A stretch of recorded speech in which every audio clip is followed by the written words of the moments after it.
पूरनपुर नाम का एक गांव था। गांव में हमेशा ही कोई ना कोई परेशानी आते रहती थी। किसान अपनी फसलों को लेकर परेशान रहते तो कभी कोई रोजगार के लिए परेशान रहता। पूरनपुर का हाल बेहाल होता जा रहा है। अगर कुछ दिन ऐसा ही हुआ तो हमें ये गांव हमेशा के लिए छोड़ के जाना होगा। पता नहीं किसकी नजर इस पूरनपुर गांव को लग गई है। गांव में तरक्की का नाम ही नहीं है। वही तो मैं भी सोच रहा हूँ। पूरा गांव कर्जे में है, ना ही पैसा है ना ही फसल। अब गांव वासी करे तो करे क्या? पता नहीं ये सब कब ठीक होगा। फिर भी मैंने आपके लिए खिचड़ी बना ली है, आप इसे खा लीजिए। कई साल पहले जब पूरनपुर गांव खुशहाल और अच्छा हुआ करता था, तब ज्यादातर गांव के लोग सरकारी कर्मचारी थे। कोई डाकिया था तो कोई कलेक्टर। उनमें से ही एक था करण, जो कि खुद एक पुलिस वाला था, लेकिन घूसखोरी के इल्जाम की वजह से नौकरी से निकाल दिया था। आखिर कब तक अपने नौकरी की चिंता में रहोगे?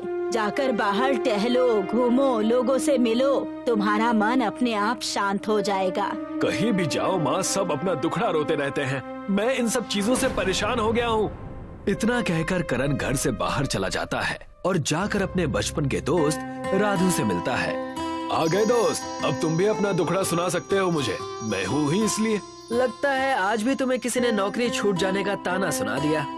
आखिर तुम सब जानते ही हो, यहाँ इस तरह गांव में बैठे बैठे हम कैसे कुछ अच्छा कर लेंगे। पूरा गांव कर्जे में डूबता जा रहा है। आस पड़ोस के सभी गांव हमारी बेइज्जती करते हैं। मैंने तो तय कर लिया है कि मैं अब किसानी करूंगा। फसलों से कम कुछ ही दिन सही, लेकिन हमारा गुजारा तो होगा। लेकिन सारे किसानों की फसल खराब है तो तुम्हारी कैसे अच्छी हो जाएगी? तुम उसकी चिंता मत करो। खाली बैठे हो, कम से कम मेरे साथ खेती तो करो। वो कहते हैं ना, बेरोजगार आदमी कुछ किया कर, कपड़े उधेड़ कर सिया कर। और ऐसे ही करण राधु की बात मान गया और उसके साथ खेतों में किसानी करने लगा। दोनों हर सुबह अपने अपने खेतों में जाते और पूरा दिन मेहनत करते थे। ऐसे ही कुछ दिन बीत चुके थे और एक दिन करण को खेत में एक शैतानी पत्थर दिखाई दिया जब वो हल से अपना खेत जोत रहा था। ये क्या है? ये बड़ा ही अजीब पत्थर लग रहा है और ये इस खेत में कैसे? इस गांव में तो कुछ भी हो रहा है। सच बात है, मैं इसे फेंक देता हूँ। करण उस पत्थर को अपने खेत से बाहर फेंक देता है और वो शैतानी पत्थर जाकर राधु के खेतों में गिरता है और वो चमकने लगता है। पूरा दिन बीत चुका था। अगले दिन जब राधु अपने खेत में हल चलाने गया, तब उसकी नजर उस चमकते शैतानी पत्थर पर पड़ी। ये क्या? ये पत्थर चमक कैसे रहा है? मैं इसे उठाकर देखता हूँ। और जैसे ही राधु ने उस चमकते शैतानी पत्थर को उठाया, उसने देखा कि उसके सारे खेतों से बारिश होने लगी, मानो जैसे खेतों से बारिश हो रही हो। ये क्या? ये कैसे हो सकता है? मेरे पूरे जमीन से बारिश कैसे हो रही है? इतनी सारी पानी की बौछारें, जमीन की बारिश। राधु चिल्ला चिल्लाकर सारे गांव वालों को बुलाने लगा और उसके खेत में हुए जमीन की बारिश को दिखाने लगा। अरे देखो देखो, ये चमत्कार देखो, मेरे खेतों से बारिश हो रही है। आओ आओ, सब कोई पानी लेकर जाओ। सारे गांव वाले खुशी खुशी उस जमीन की बारिश से पानी लेने लगे, कोई मटका लेकर तो कोई बड़ा सा ड्रम लेकर। और जैसे ही ये बात करण को पता चली, वो सब कुछ देखकर दंग रह गया और कहने लगा, हो ना हो माँ, जरूर कुछ तो गड़बड़ है। सिर्फ राधु के ही खेतों से कैसे पानियों की बौछार यानी जमीन से बारिश हो रही है? ज्यादा पानी की वजह से गांव का एक भी खेत अथवा घर सुरक्षित नहीं है। गांव में उस अकेली खेत की वजह से बाढ़ आ सकती है और गांव डूब सकता है। तुम तो हमेशा ही ऐसे बहकी बहकी बातें करते हो, इसीलिए परेशान हो। तुम्हें तो खुश होना चाहिए। नहीं माँ, मैं सब पता लगाकर ही रहूंगा। करण इतना कहकर उन खेतों की तरफ जाने लगा, लेकिन उसे रास्ते में ही उस चमत्कारी शैतानी पत्थर के साथ राधु मिला। राधु, कहाँ जा रहे हो? कुछ नहीं, बस यूं ही, तुम बताओ। जैसे ही करण ने राधु को आवाज दी, राधु वो चमकता पत्थर छुपाने की कोशिश करने लगा। तुम ये क्या छुपा रहे हो मुझसे? ये कहीं वही विचित्र पत्थर तो नहीं है ना जो मैंने तुम्हारे खेत में फेंका था? अच्छा, बड़े आए मेरे खेत में फेंकने वाले। ये तुम सारी बातें झूठ बोल रहे हो। तुमसे मेरी खुशी देखी नहीं जा रही है ना? लोगों के खेतों में पानी जा रहा है, किसानों की फसल अच्छी आएगी, फिर भी तुम इस चमत्कारी पत्थर के पीछे पड़े हो। इसका तुम्हें अंजाम भुगतना पड़ेगा। तुम उसकी चिंता मत करो, मैं वो सब अच्छे से देख लूंगा। ये शैतानी पत्थर उनके गांव में पास के गांव के सरपंच मंगू लाल ने रखवाई थी। उस पूरनपुर गांव के वासियों को हमें देखना होगा। हमारे काले पैसे उनके गांव के पुलिस इंस्पेक्टर करण ने देख लिए हैं। अब हम क्या करें? मैं एक औरत को जानता हूँ जो टोना टोटका करने में बहुत माहिर है। क्या सच? अगर ऐसा है तो उसके गांव में टोटका करवा दो ना। बाकी का मामला मैं संभाल लूंगा। उसका मुंह बंद करना बहुत जरूरी है। मैं आज ही उस औरत के पास जाकर पूरनपुर गांव में टोटका करवाऊंगा। सरपंच का आदमी उस शैतानी औरत के पास चला गया और उस औरत से पूरनपुर गांव में टोटका करने की बात बताई। तब उस औरत ने कहा, बागड़ बोल, तुम चिंता मत करो और जाकर ये पत्थर उनके गांव में फेंक दो। उस गांव की सारी खुशियां भंग हो जाएगी। गांव में अशांति प्रकोप फैल जाएगा। जय बागड़ बोल। और वैसा ही हुआ। सरपंच के उस आदमी ने पूरनपुर गांव जाकर करण के घर के खेत में दफना दिया, जिस वजह से गांव में सारे काम उल्टे हो रहे थे। घर पे पंखे उल्टे चल रहे थे। बारिश बादलों की बजाय जमीन से हो रही थी। फसल अच्छी होने की बजाय खराब हो रही थी। उसी शैतानी पत्थर की वजह से करण को नौकरी से भी निकाल दिया गया। उतने में ही वहाँ राधु की पत्नी भागते हुए आई। खेत की जमीन के बारिश से हमारी पूरी फसल तहस नहस हो गई है। हमें उसका कुछ तो इलाज निकालना ही होगा। तुम चिंता मत करो, ये देखो मेरे पास ये चमत्कारी पत्थर है ना, इसे जैसे ही हम गांव से बाहर ले जाएंगे ना, ये पानी बंद हो जाएगा और इसमें मैं करण को भी अपने साथ ले चलूंगा। राधु और उसकी पत्नी जाकर सारी बातें करण को बताते हैं। करण उनके साथ उस शैतानी पत्थर को लेकर गांव के बाहर चला जाता है। दो, ये पत्थर मुझे दो, मैं इसे गांव के बाहर फेंक दूंगा। हमें गांव को पानी के अंधकार से बचाना होगा। नहीं करण भाई, गलती मेरी है, इसलिए ये काम भी मैं ही करूंगा। और राधु उस शैतानी पत्थर को गांव के बाहर फेंकने लगा। तभी अचानक वो पत्थर आग जैसी लपटें उगलने लगा। वो एक मायावी पत्थर था। राधु के हाथ से पत्थर गिर गया। तब तक आधा से ज्यादा गांव पानी की चपेट में आ चुका था। राधु और करण समेत सारे गांव वाले डर गए थे। ये पत्थर तो शैतानी लग रहा है। मेरा हाथ। सब कोई दूर हो जाओ उस पत्थर से, वरना हमारी जान को भी खतरा हो सकता है। तुम सब यहीं रुको, मैं अभी आता हूँ। मुझे तो बहुत डर लग रहा है। इस पत्थर को यहीं छोड़कर हमें चलना चाहिए। सारे गांव वाले उस जगह पर मौजूद हो गए थे। सब उस जमीन की बारिश से डर गए थे। सरपंच और उस शैतानी औरत की चाल कामयाब हो गई थी। सरपंच और उसके आदमी पूरनपुर की दशा देखने आ गए और कहने लगे, अरे दरोगा बाबू, क्या हुआ? सब कोई टेंशन में नजर आ रहा है। पूरनपुर गांव की ये हालत तो होनी ही थी। सरपंच जी, हमारी तकलीफों में हंस रहे हैं आप। कैसे सरपंच है? अरे वाह, जब तुम्हें तकलीफ हुई तो कैसा सरपंच हूँ? जब तुम्हारा पूरा गांव हमारे गांव की नाकामयाबी पर हंसता था, तब एक एक दिन मैं खून के आंसू रोया हूँ। तो क्या तुम इसकी सजा पूरे गांव वालों को परेशान करके निकालोगे? ये क्या बात हुई? लानत है तुम पर।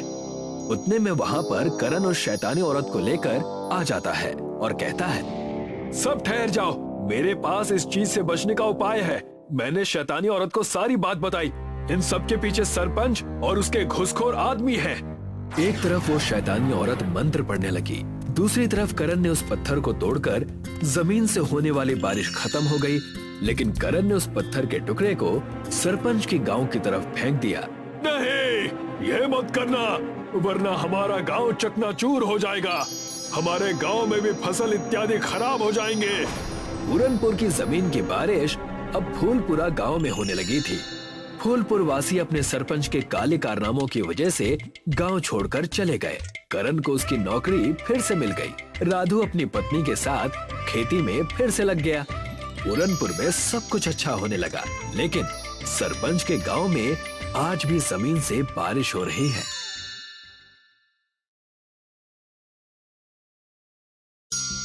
दीनापुर गांव में टोनी नाम का एक बालक चौक में चावल छोले की रेहड़ी लगाता था।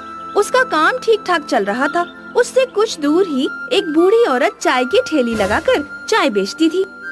चौक में आने वाले लोग उसकी ठेली पर चाय पिया करते थे और इस तरह उनका भी गुजारा हो जाता था। एक दिन सुबह सुबह टोनी दुकान खोलता ही है कि तभी एक भूखा साधु वहाँ पर आ जाता है। बेटा बहुत भूख लगी है, कुछ खिला दोगे तो परमात्मा भला करेगा बेटा। महात्मा जी आप बैठिए और जो भी मेरे पास है उसे पेट भर कर खाइए। इस तरह टोनी साधु को भोजन करा देता है। बच्चे ने भोजन करा दिया, अब थोड़ी चाय भी पिला दोगे तो भगवान आपका कल्याण करेगा बेटा। बैठिए साधु महाराज और चाय पी लीजिए। चाय वाली बुढ़िया उन्हें चाय पिला देती है। फिर साधु की आत्मा तृप्त हो जाती है तो वो दोनों को आशीर्वाद देने लगता है। माई तुम और वो बच्चा दोनों ही भले हैं, बहुत भले इंसान हैं। भगवान आपको सदा सुखी रखे। कभी कष्ट पड़ जाए तो इस साधु को याद कर लेना। साधु उस सामने वाले पहाड़ पर रहता है। साधु महाराज हमें आपका आशीर्वाद मिल गया, वही बहुत है। इस तरह साधु उन दोनों को आशीर्वाद देकर चला जाता है। इस तरह कई महीने बीत जाते हैं। फिर एक दिन बहुत गर्मी पड़ रही होती है तो चाय वाली बुढ़िया को अचानक से न जाने क्या होता है कि वो चक्कर खाकर जमीन पर गिर जाती है और टोनी उसे देख लेता है। अरे ये क्या हुआ बूढ़ी अम्मा, क्या हुआ? बोलो तो, कुछ तो बोलो बूढ़ी अम्मा, क्या हुआ? टोनी बूढ़ी चाय वाली को खूब हिला डुला कर देखता है मगर वो नहीं बोलती। बुढ़िया बेहोश हो जाती है और फिर टोनी उसे तुरंत अस्पताल लेकर जाता है। डॉक्टर बुढ़िया का इलाज करता है। फिर टोनी डॉक्टर से बुढ़िया की बीमारी के बारे में पूछता है। डॉक्टर साहब बूढ़ी अम्मा को कौन सी बीमारी है? वो ठीक तो हो जाएंगी ना? अभी कुछ नहीं कह सकते, इन्हें शायद कोई गंभीर बीमारी है। अभी कई दिनों तक अस्पताल में इन्हें रखना पड़ेगा। ठीक है डॉक्टर साहब। उस दिन टोनी को घर पहुंचने में काफी रात हो जाती है। उसके लकवाग्रस्त माता पिता को उसकी बहुत चिंता हो जाती है। वो टोनी को देखते ही तड़प उठते हैं। बेटा बहुत देर कर दी, कहाँ रह गया था? सब ठीक तो है ना बेटा? कोई चिंता वाली बात तो नहीं है? नहीं, ऐसी कोई बात नहीं है। वो मेरे पड़ोस में चाय वाली अम्मा अचानक से बीमार हो गई थी, इसलिए उसे अस्पताल लेकर जाना पड़ा। बस इसी कारण आने में देर हो गई। ठीक है बेटा, अब जल्दी से खाना खा ले। आजा, आज तो बहुत भूख लगी है। अगले दिन टोनी बूढ़ी चाय वाली से मिलने के लिए अस्पताल जाता है तो बुढ़िया रोने लगती है और उससे कहती है, बेटा मुझे अपने बीमार बेटे की चिंता है। चारपाई में पड़ा होगा, भूखा प्यासा, उसे मेरे सिवा कौन संभालेगा? मुझे जल्दी से घर ले चल। बेटे की चिंता मत करो बूढ़ी अम्मा, मैंने उसको खाना पहुंचा दिया है। भगवान तेरा भला करे बेटा, इस दुख की घड़ी में तूने मुझ बुढ़िया को सहारा दिया। इस तरह 2-3 दिन बीत जाते हैं और बूढ़ी चाय वाली ठीक हो जाती है।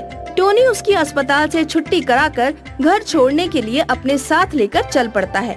मगर फिर कुछ ही देर बाद पानी बरसना शुरू हो जाता है और बारिश थमने का नाम ही नहीं लेती। तो टोनी और चाय वाली अम्मा को रास्ते में रुकना ही पड़ता है। बेटा बारिश तो रुकने का नाम ही नहीं ले रही, चारों तरफ पानी ही पानी है। लगता है बाढ़ आएगी बूढ़ी अम्मा।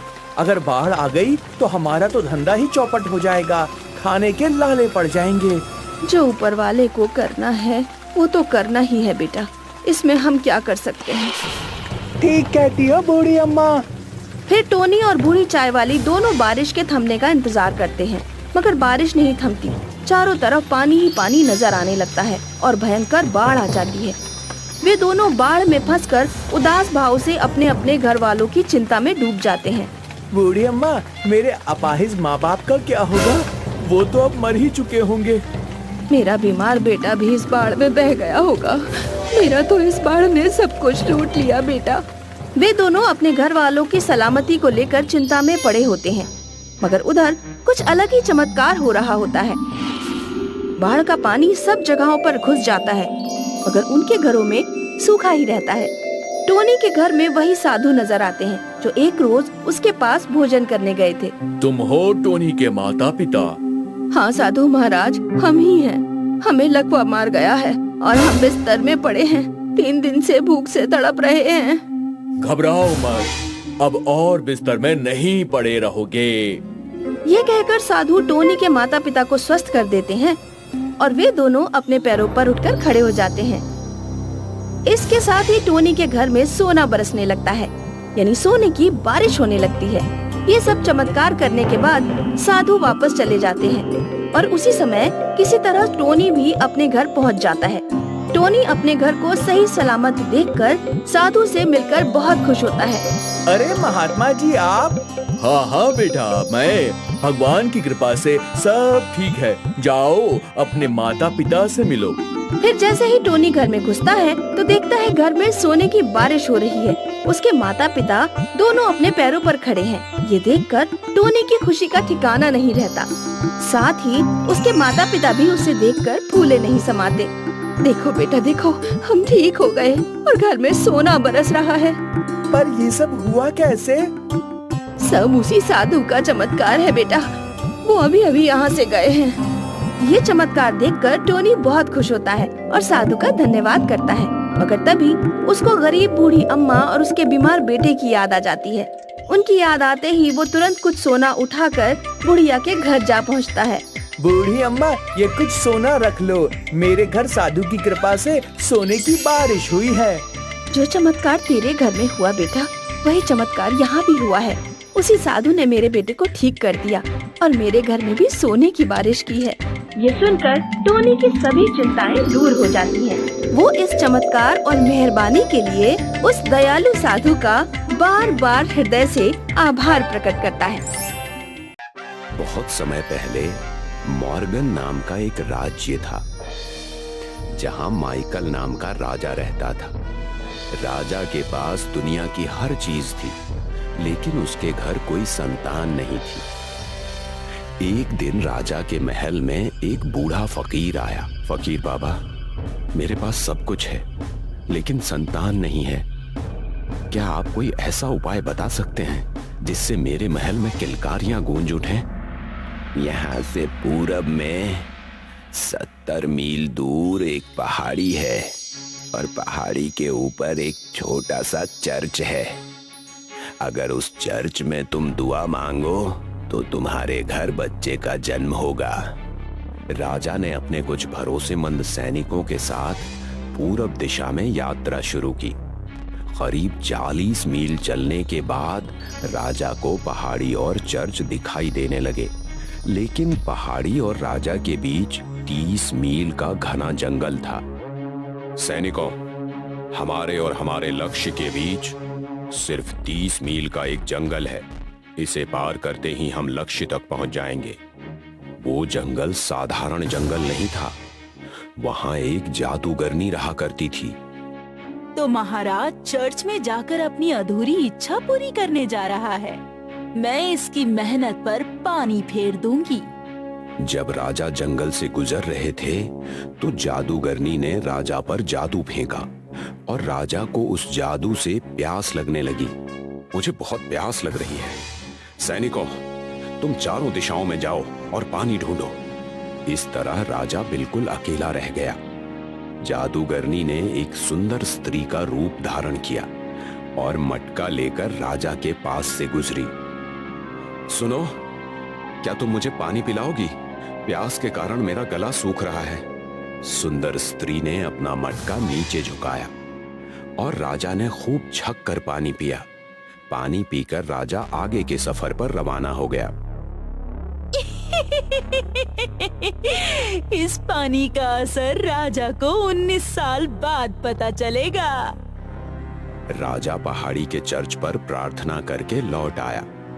करीब 1 साल बाद राजा के घर एक लड़की का जन्म हुआ। पूरे राज्य में खुशियां मनाई गईं।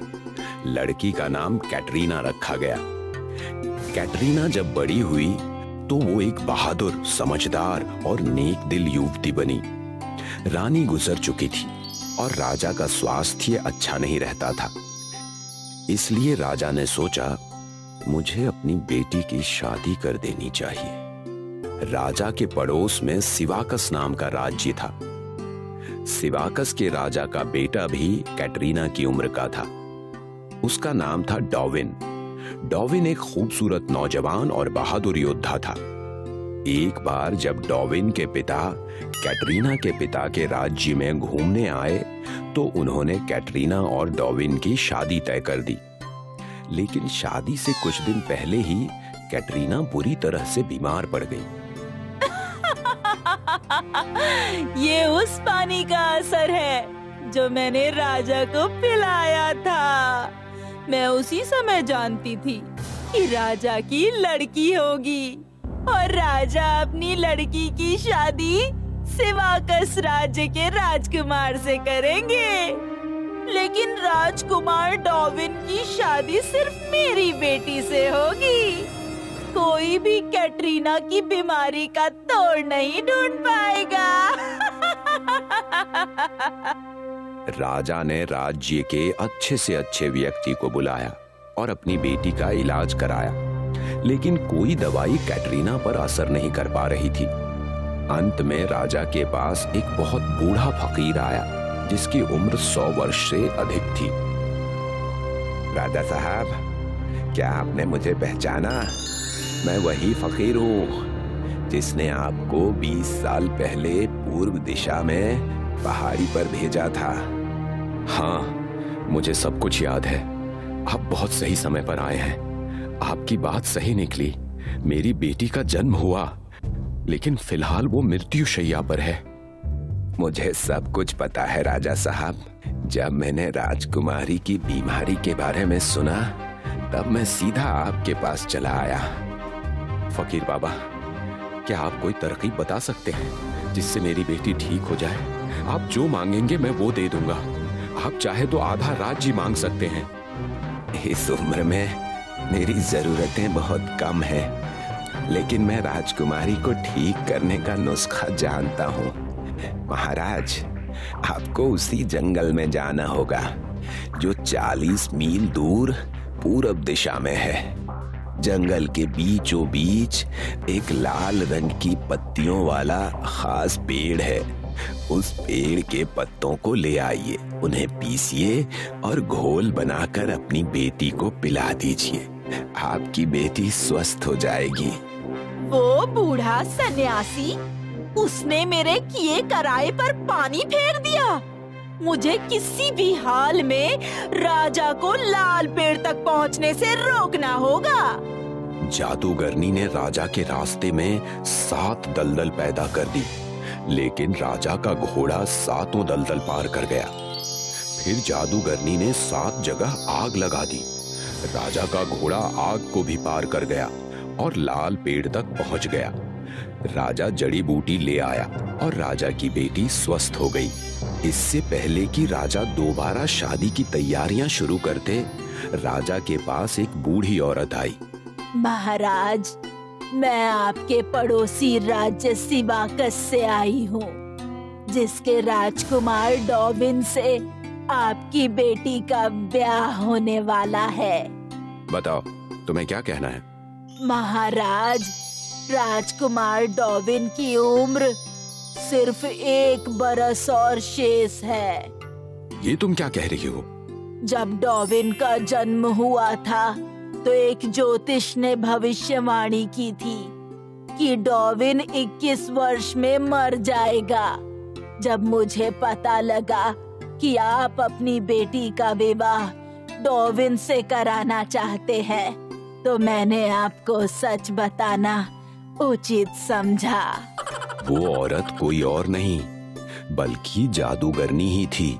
जादूगरनी ने एक बूढ़ी औरत का रूप धारण करके राजा को धोखा दिया। अगर ये सच है तो मैं अपनी बेटी का विवाह डॉविन से नहीं करूंगा। जब ये खबर कैटरीना तक पहुंची तो वो बहुत दुखी हुई, क्योंकि कैटरीना मन ही मन डॉविन से प्रेम करने लगी थी। मैं उस बूढ़ी औरत पर भरोसा कैसे कर लूं? मैं स्वयं राजकुमार से मिलना चाहती हूँ। कैटरीना ने अपनी इच्छा अपने पिता के सामने जाहिर की। पिताजी, मैं डॉविन से मिलना चाहती हूँ। मुझे उस औरत पर भरोसा नहीं है। लेकिन वो औरत हमसे झूठ क्यों बोलेगी?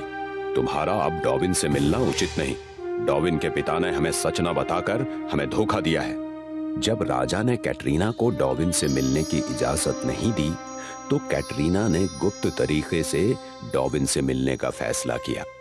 कैटरीना घोड़े पर सवार होकर महल के गुप्त रास्ते से बाहर पहुंच गई और सिवाकस राज्य की तरफ चल पड़ी। जादूगरनी उसका पीछा कर रही थी। भले ही तू स्वस्थ हो गई है, लेकिन मुझसे बचकर कहाँ जाएगी? जादूगरनी कैटरीना का पीछा करने लगी।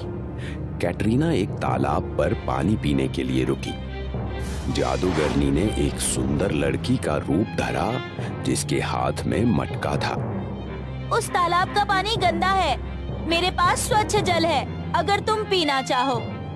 कैटरीना ने जादूगरनी द्वारा दिया गया पानी जैसे ही पिया, वो एक सफेद मुर्गी बन गई। बेचारी कैटरीना अब मेरे घर में मुर्गी बनकर रहेगी। जादूगरनी ने मुर्गी को अपनी बेटी को सौंपते हुए कहा, ध्यान रहे कि इस पर धूप ना पड़े, धूप पड़ते ही ये अपने असली रूप में आ जाएगी। बात दरअसल ये थी कि धूप में जादूगरनी का जादू काम नहीं करता था। उधर राजा अपनी बेटी को ढूंढ रहा था। राजा ने महल में काम करने वाली सारी औरतों से कैटरीना के बारे में पूछा। राजकुमारी सिवाकस के राजकुमार डॉविन से मिलने गई हैं। राजा ने अपने सिपाहियों को कैटरीना की तलाश में लगा दिया। उधर राजकुमार डॉविन सैर सपाटे पर निकला था। मैं कितना बोर हो रहा हूँ, जिंदगी कितनी बोरिंग है ना, कुछ भी तो नहीं हो रहा जिंदगी में। तभी राजकुमार के पास कुछ सैनिक आए। हम कैटरीना नाम की राजकुमारी को ढूंढ रहे हैं, ये उनकी फोटो है, क्या आपने ऐसी किसी लड़की को देखा है? नहीं, मैंने नहीं देखा है। राजकुमार घूमते घूमते जादूगरनी के घर के आसपास पहुंच गया। घर के अंदर जादूगरनी की बेटी मुर्गी को पकड़ने में व्यस्त थी। मुर्गी उसके हाथ नहीं आ रही थी। मुर्गी अचानक घर के बाहर आ गई।